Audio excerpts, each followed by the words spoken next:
ఏం పడాలి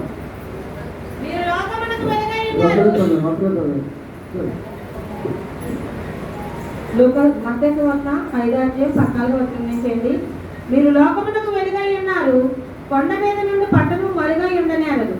మనుషులు దీపము వెలిగించి కుంచెము కింద పెట్టరు, కానీ అది ఇంట నుండి వారందరికీ వెలిగించుటకే దీపస్తంభము మీదనే పెట్టుదురు. మనుష్యులు మీ శక్తిని చూసి పరలోకమందున మీ తండ్రిని మహిమపరచినట్లు వారి ఎదుట మీ వెలుగు ప్రకాశింపనీయుడి. మూడు విషయాలు చెప్తాను, దానికి అడుగు చేయండి. మూడు విషయాలు ముఖ్యం చెప్తాను, తొందరగా ముగిస్తాను. చిన్న ప్రార్థన. దేశానికి మాట్లాడండి మనం ఆత్మీయంగా మనం ఎదగాలంటే, విశ్వాసంలో మనం ఎదగాలంటే, ఆత్మీయంగా మనం ఎదగాలంటే, ప్రభువులో మనం నిలబడాలంటే మనం చాలా మూడు విషయాల్లో మనం జ్ఞాపకాలి. మన ఆత్మీయ ఎదగాలి, పరిశుద్ధత ఎదగాలి, ఆత్మీయంగా ఎదగాలి, ప్రభువులు ఎదగాలి, దేవుడు సాక్షిగా ఉండాలి, దేవుడు దాకా సిద్ధపడాలంటే మనం మన వ్యక్తిగత జీవితం ఎలా ఉండాలి, ఏ పరిస్థితి ఉండాలి, ఎక్కువ విషయాలు మనం ధ్యానం చేసుకుంటాం. అలాగే వారి సొంతంగా నోటి నుంచి మాట్లాడు, నా నోటి నుంచి మాట్లాడదు, యేసుప్రభు గారి నోటి నుంచి చెప్పిన మాట్లాడు ఏంటంటే అక్కడ రాయబడింది. మధ్యసారి మూడు విషయాలు. ఒకటి ఏంటంటే రాయబడుతుంది, మనుషులు దీపము వెలిగించి కొంచెం కింద పెట్టరు, కానీ అది ఇంటి నుండి అందరికీ వెలిగించుంటే దీపస్తంభంగా పెట్టుతారు.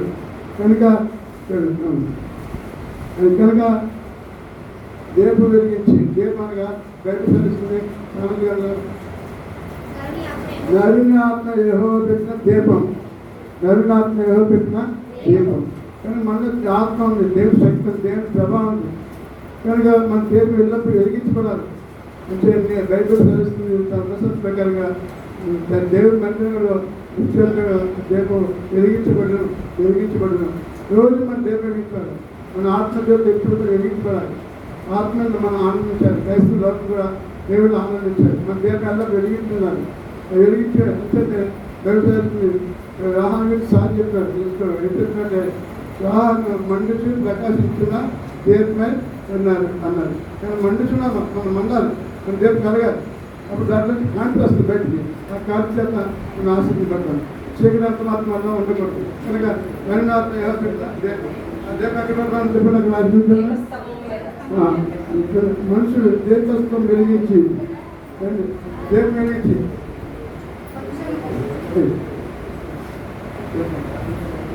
దీపం వెలిగించి దీపం వెలిగించి దీపస్తంభం మీద పెట్టారు. దీపస్తంభం కానీ అందరికీ వెలిగించలే ఉన్నారు దీపస్తంభం. అంతేగాని ఎక్కడ వెళ్ళదండి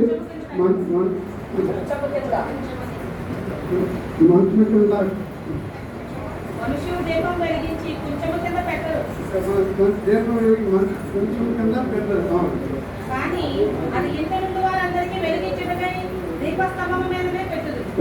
కొంచెం కనుక ఈరోజు కొంచెము మంచము జ్ఞాపకం తీసుకున్నాం. నేను దీపం వస్తున్నాం. కానీ ఈ మూడు విషయాలు మనం జ్ఞాపకం తీసుకున్నాను.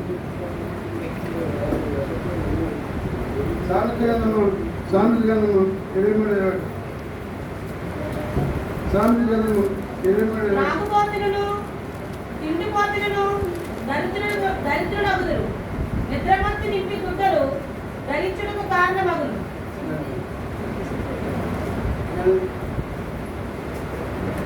మంచం కింద, మంచం దేనికి సంతృష్టున్నాం?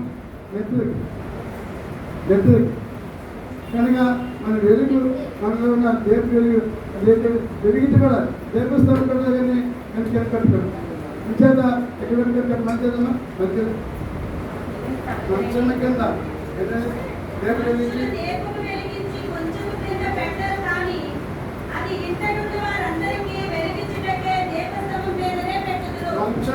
పెట్టారు. మంచం కింద పెట్టండి.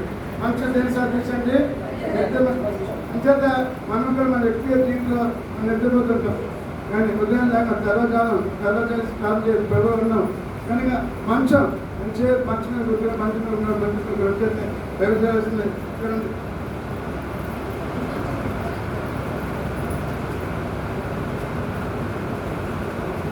బతుక మీద